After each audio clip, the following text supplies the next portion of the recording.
রাধে শ্যাম, রাধে রাধে। জয় রাধা মদন গোপাল, শ্রী রাধা মদন গোপাল। আজকে আমরা নিয়ে আসবো শ্রীমদ্ ভাগবতে সপ্তম স্কন্ধ দ্বিতীয় অধ্যায় হিরণ্যকশিপুর চরিত্র বিবরণ।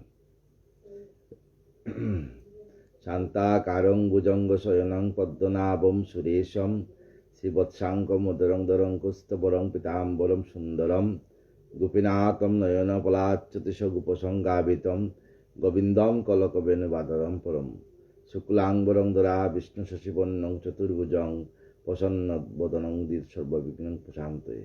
শ্রীকৃষ্ণ চৈতন্য প্রভু নিত্যানন্দ শ্রী অদ্বৈত গদাধর শিবসাথী গৌরভক্তবৃন্দ। হরে কৃষ্ণ কৃষ্ণ কৃষ্ণ হরে হরে, হরে রাম রাম রাম হরে হরে। জয় রাধা মদন গোপাল, শ্রী রাধা মদন গোপাল। হিরণ্যকশিপুর চরিত্র বিবরণ।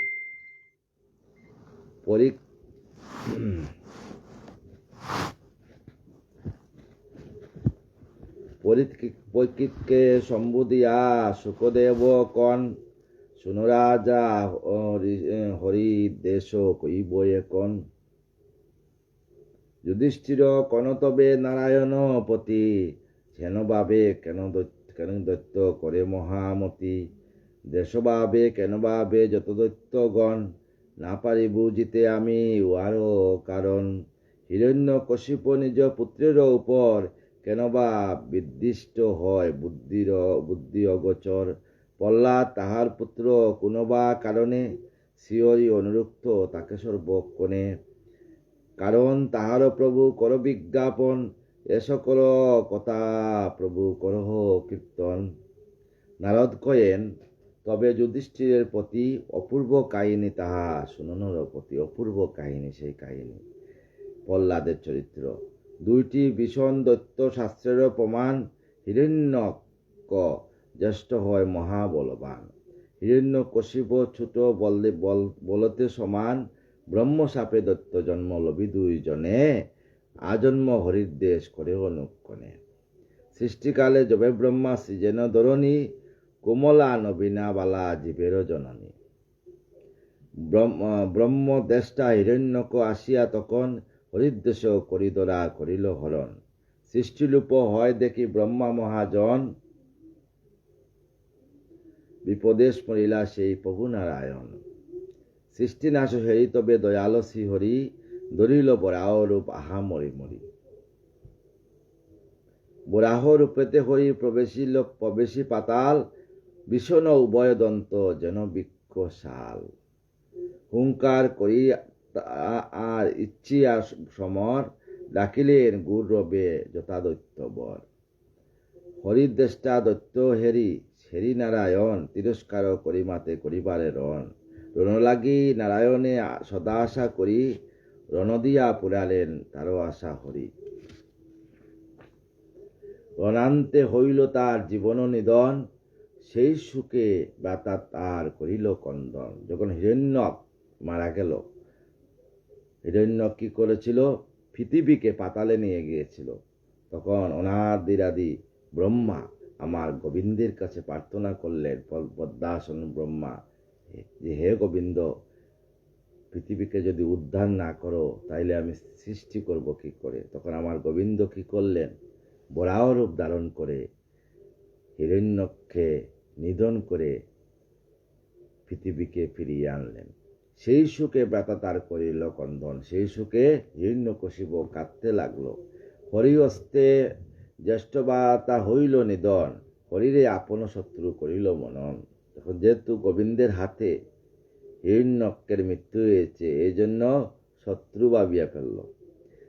সে অবধি নারায়ণের শত্রুতা স্থাপিল, দেবতার বৈর সর্বদা করিল। সবসময় দেবতার প্রতি বৈরীভাব আচরণ করতে লাগলো হিরণ্যকশিপ। কি উপায়ে নারায়ণে বিচ্ছেদ করিবে? কি উপায়ে জনগণে হরিনা পুজিবে? কি উপায়ে নারায়ণকে বিচ্ছেদ করবে? আর কি উপায়ে পৃথিবীবাসী গোবিন্দকে যেন না পূজা করে, এই ভাব নিয়ে সেই কর্ম লাগে যত্ন করে বারংবার। অপূর্ব মহিমা হরির মায়া বুঝা বড় বার, সেই হরির মায়া অপূর্ব মায়া। হিরণ্যক বধে আর বাড়ি যাও জননী, সুলোচনা কন্যা তার পুত্র গুণমণি। সুখে মুয়ে সকলের হইল কাতর, কিছুতেই সুখ দূর না হয় অন্তর। হিরণ্য কশুপ তপে হয়ে ক্ষুব্ধ মন, সর্বদা করিতে তাকে হরির দেশন। স্বজনন সকলে হরি সুখেতে কাতর, প্রবুদ কহিল প্রবুদ বাক্য বুঝায়ে বিস্তর। কেন মিচ্ছা করো দুঃখ তোমারও সুজন, বদিল প্রাতার মম দৃষ্ট নারায়ণ। তোমাদের মধ্যে আমি যদি হই বীর, যদ্যপি বাতার প্রতি ভক্তি তাকে স্থির। হিরণ্যকশিপু বলল, দেখিব কেমন হরি কিবা দেবগণ, প্রতিশোধ অবশ্যই করিব গ্রহণ। হিরণ্যকশিপু বলল, আমি প্রতিশোধ করব। এত বলি বীর থপে তুলি মহাশূল, কহিতে লাগিল রুষে প্রতাপে অতুল। নিঃশ্বাসে পবন বহে নয়নে তপন, ক্ষুদে চরাচর কাঁপে বীর্যবু কম্পন। চক্ষু তার রক্তবর্ণ কুদে কম্পমান, ত্রিশূল লইয়া করে কহে মতিমান। কুতা হয়ে দৈত্যগণ ত্যক্ত দ্বিমূর্ধন, শতবাহু হয় গ্রীব পাক পুলমন। নমুচি ইম্বল আদি যত দৈত্যগণ, মমবাক্য সকলেই কর শ্রবণ। সমস্ত দৈত্যগণকে বলল যে সবাই আমার কথা শুনো, আমার ভ্রাতার বধ করে দেবগণ, বিষ্ণুর নায়িক আর সমান দর্শন। উপাসক প্রতি তিনি শুধু পক্ষপাতী, ভক্ত অনুরোধে কার্য করে সম্পত্তি। গ্রীবাদেশে চিহ্ন তার করিব ত্রিশূলে, তর্পণ করিব তারে রক্ষিত শরীরে। বৃক্ষ ছেদে শাখা তার ধ্বংসপ্রাপ্ত হয়, বিষ্ণুরে বদিলে মৃত্যু লবে দেব।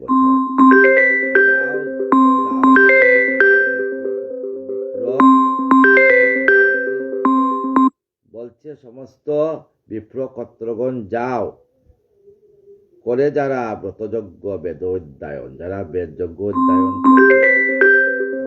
যাও। সকলে করো নাশ, ধর্ম নাশ করো, হরির আশ্রয় সবই তেজ সত্তর। সত্তর সবাই গোবিন্দের আশ্রয় ত্যাগ করো। শুনে সবে এক মনে অনুচর গণ, রাজ্যমূর বন্ধ করো হরি উপাসনা। যথা হয় যজ্ঞ তপ ব্রত আচরণ, হরির পূজন লাগি বেদ অধ্যায়ন। যেখানে যজ্ঞ তপ আচরণ হবে এবং গোবিন্দের লাগি যেখানে অধ্যায়ন ভাগবত অধ্যায়ন হবে, যথায় নিবাসে যত বৈষ্ণবের দল, সংকীর্তন সদাহরে করি কুলাহল। যেখানে বৈষ্ণবরা সংকীর্তন করে কুলাহল করে, নিবাহ যজ্ঞের অগ্নি নাশ পূজন, সেইখানে গিয়ে বাধা দান করো, আর যজ্ঞের অগ্নি পূজন সমস্ত বন্ধ করে যাও। করো সতত হিংসা হরিভক্তগণ, সমস্ত হরিভক্তগণকে হিংসা করো। একবার মুখে সেই লবে হরি নাম, কাটিবে তাহার মাথা ভাঙ্গিবে সে দাম। তার মাথা কেটে দাও আর সেই দাম ভেঙ্গে দাও। হরির মন্দির শুনো যে গ্রামেতে হয়, ঋষির আশ্রম যথা সুসজ্জিত হয়। যেখানে হরির মন্দির আর ঋষির আশ্রম আছে, আগুন লাগায় তা করিও দাহন। আগুন লাগিয়ে জ্বালিয়ে দাও, না মানিবে কারো কোনো প্রবুদ্ধ বচন, কারো কোনো প্রবুদ্ধ বচন শুনবে না তোমরা। ব্রাহ্মণ ক্ষত্রিয় বৈশ্য শূদ্র আদি জন, ব্রহ্মচারী বানবস্ত্র গৃহ ভিক্ষু কত, বনাশ্রমে যত কিছু আছে পৃথিবীতে, সকল কর ধ্বংস পুরে বিধিমত। সমস্ত পুরিয়া ধ্বংস করে দাও। স্বভাবত দানবেরা ধ্বংসপ্রিয় হয়, রাজার বাক্যতে তারা প্রীত অতিশয়। এত শুনি মহাবেগে যায় দৈত্য বল, গ্রাম ব্রজ পথ পানে করি কুলাহল। গ্রাম শহর যা আছে সমস্ত চলে গেল। যথা বৈষ্ণব দেখে করিল নিধন, যখন বৈষ্ণব দেখা মাত্রই নিধন করলো। ভাঙ্গিল মন্দির যথা হয় উপাসন, যেখানে মন্দির আছে সমস্ত মন্দির ভেঙ্গে ফেলল। ক্ষেত্রয়াল ব্রজোদ্যান খেট বন্যাশ্রম, আকর করবপল্লী রাজধানী গ্রাম। যেখানেতে ছিল যাহা সব ধ্বংস করে, বৃক্ষাদি ফলমূল অনায়াসে ছিঁড়ে। যেখানে বৃক্ষাদি ফলমূল সব ছিঁড়ে ফেলছে। যে গ্রামেতে তীর্থ ছিল, করে ছাড় কার, প্রাণ লয়ে কাঁদে যত বৈষ্ণব তাহার। অনুচরে আজ্ঞা দিয়া দৈত্যের রাজন, প্রবেশিলা যথা মাতা ভ্রাতা পুত্রগণ। এদিকে দানবপতি প্রেতক্রিয়া সারি, শ্রাদ্ধ তর্পণাদি করে গৃহে ফিরি। তাই ভ্রাতাকে হিরণ্যকশিপে দাহন টাহন করিয়া শ্রাদ্ধ তর্পণ করে করতে লাগলো। মাতা দিতি ভাতৃবধূ বানুরে রাজন, করিতে আশ্বাস দান গৃহীতে গমন। পুত্র সুখে দুঃখী মাতা হয়ে অচেতন, বুমে গড়াগড়ি যায় করিয়া রুদন। এলাহে পতিত কেশ উন্মুক্ত ভূষণ, অশ্রুবেগে বসিদার দ্বারা বরিশার দ্বারা বইতেছে। নয় পুত্র হিরণ্যকে শকুনিন সম্বর, বৃষ্টির বুত কালনাভ সন্তাপনকর। মহানাব হরিশ্রুতু পুত্র এক আর, উৎসক নামেতে হয় নয় পুত্র তার। পুত্রগণ পিতা লাগি করে হাহাকার, আকুল হইয়া কাঁদে পেহসী তাহার। হিরণ্য কশপিয়া করিয়া দর্শন, উনার ব্রাতার সন্তানাদিকে দর্শন এবং ব্রাতার স্ত্রীকে দর্শন করিয়া কহিতে লাগিল সবে প্রভূত বচন। সবকে বলছে, কেন কাঁদ জননী গো সম্বর রুদন, কে কুতায় চিরকাল ধরিল জীবন। আত্মার মরণ নাই তিনি সর্বগত, দেহ হতে ভিন্ন তিনি হন অবিরত। আত্মা পরে দেহ বুদ্ধি করে যেই লোক, দেহের বিনাশ করো কারণে সুখ। ক্ষণস্থায়ী এ জীবন চিরকাল নয়, পণ্ডিতে না করে সুখ বুঝিয়া নিশ্চয়। চিরকাল যদি সবে করহ রুদন, তথাপি না বলিবে সুখেরও চিন্তন। তাই বলি তেজ সুখ তাকদর্য ধরে, নাসিব সে বৈরী আমি কিছুদিন পরে সেই বৈরীকে নাশ করব। নাসিব সে বৈরী আমি কিছুদিন পরে। সন্মুখ সমরে যেই দেহত্যাগ করে, শ্রেষ্ঠ বীর বলিকে আত হয়ে সংসারে।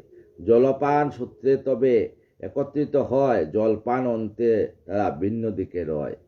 সেইরূপ কর্মবশে যত জীবগণ একত্রিত হয়ে তারা থাকে কিছুক্ষণ। তারপর কর্ম অন্তে পৃথক সকলে, যারা যারা ফিরে নাই আসে কান্না ফলে। কেউ দেহাত্যাগ করলে কেউ ফিরিয়ে আসে না কান্না করলে। আত্মার দেহাদি নাই অবিদ্যা প্রভাবে, লিঙ্গদেহ ধরি আত্মা তাকে না ভাবে। জলের কম্পনে হয় ছায়া কম্পমান, ভ্রান্ত মনে আত্মা হয় দেহেরও সমান। ভ্রান্তি হেতু প্রিয় অনুভূতি হয়, আত্মার অন্য না ভাব কর্ম সুনিশ্চয়। আমরা মনের ভ্রান্তি, এই জন্য আমাদের মনে হয় আর কি, এ আমার ভাই, হে আমার মা, এ আমার বাবা, কিন্তু যে চলিয়া গেছে আর মনে হয় না। ইয়া সংসার হয় সুখেরও কারণ, অকারণে সুখ হয় ঘটিলে মরণ। অপূর্ব আজ্ঞার মাতা করো শ্রবণ, জমের সংবাদ তাহে আছে বর্ণন। আছিল বিদীর্ণ দেশ নামে 19 সুযজ্ঞ তাহার রাজা ক্ষেত চরাচর।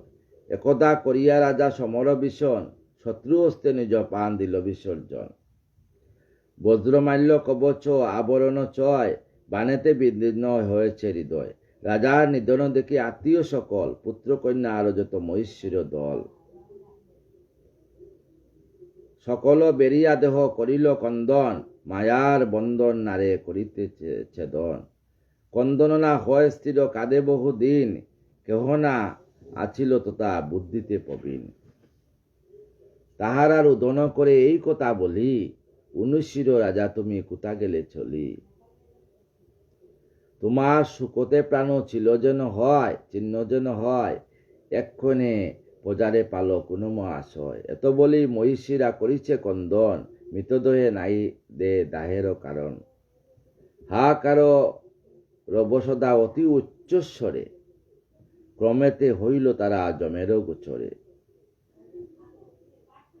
যম শুনি উচ্চস্বর সুখেরও কন্দন, বালকেরও বেশে তথা করেন গমন।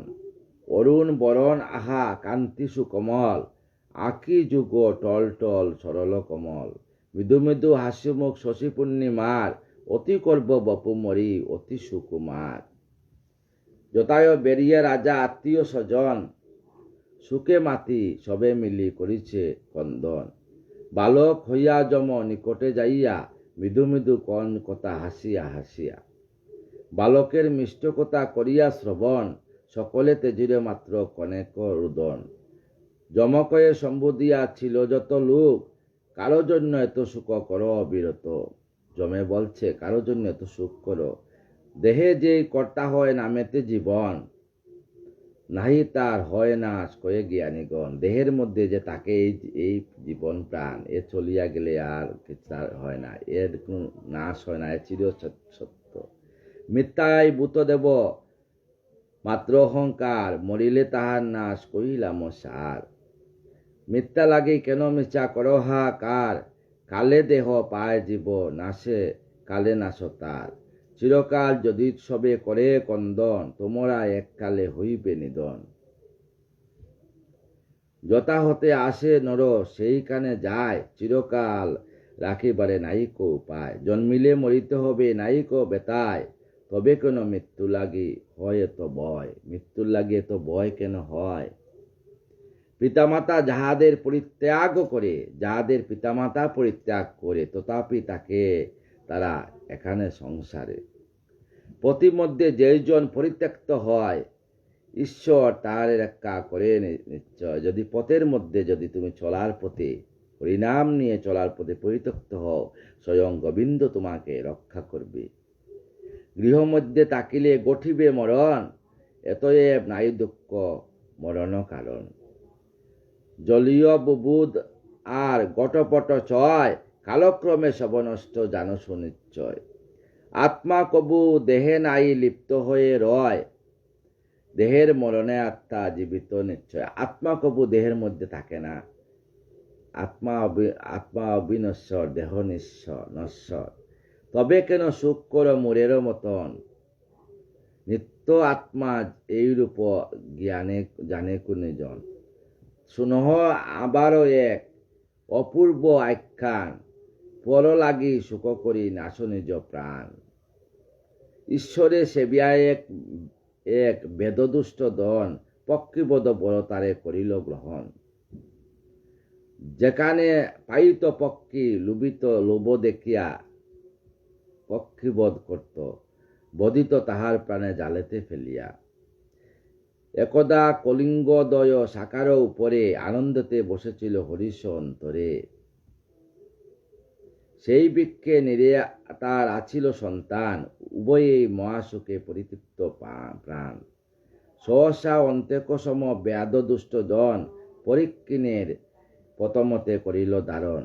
কুলুঙ্গি পরিয়া জালে করে হাহাকার, তাই সুখ যুক্ত পক্ষী করিল চিৎকার।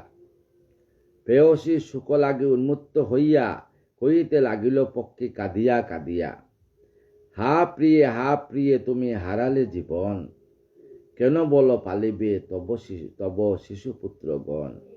আমারও অর্ধাংশ হইয়া ইয়ার মরণে, বাঁচিয়া থাকিব আমি কোনোবা কারণে। কিভাবে শিশুগণ থাকিবে বাঁচিয়া, মায়ের লাগিয়া তারা আছে প্রতিক্রিয়া। এইরূপে কাঁদে পাখি হইয়া কাতর, সুখেতে উন্মুক্ত সদা জ্ঞান হারাইয়া। পুনঃ বেদ চুপি চুপি জাল ফেলাইয়া, ধরিল সে পক্ষীবর হরষিত হইয়া। আবার বেদে কিন্তু সেই পক্ষীবরকে ধরল, যেজন হিত চিন্তা না করি আপন, মিথ্যা লাগি সুখময়ে করে চিন্তন। পর লাগি হয় তার আপনারও নাশ, জ্ঞানীরও বচনিয়া সর্বত্র প্রকাশ। কশুপু এতক বলি হইলেন স্থির, স্বজনে তখন মুছে নিজ আখিনীর। তা হিরণ্য কশুপু এগুলা বলিয়া ওনার ভাইয়ের বউ এবং ভাইয়ের ছেলে মেয়েকে সান্ত্বনা দিলেন। মৃতদৈত্য বর লাগি সকলে তখন, সুখতেজি হইলেন প্রভু দিয়া মন। সবাই প্রবোধ করলেন। সোমবারে সান্ত্বনা দিয়া কশুপু তখন বিষ্ণুবোধ লাগি গেল করিতে। তখন বিষ্ণুকে বধ করার জন্য হিরণ্যকশুপ চলিয়া গেল বনে তপস্যার জন্য। পুত্র সুকা তোরাদিতি করিয়া শ্রবণ, ধীরে ধীরে করে তবে সুখ সংমরণ। এতক বলিয়া তবে নারদ সুধীর, পরেতে কহেন পরেতে শুনো রাজা যুধিষ্ঠির। সুবোধ রচিল গীত হরিকথা সার, দেশভাবে ভক্তিকথা শাস্ত্র বিচার।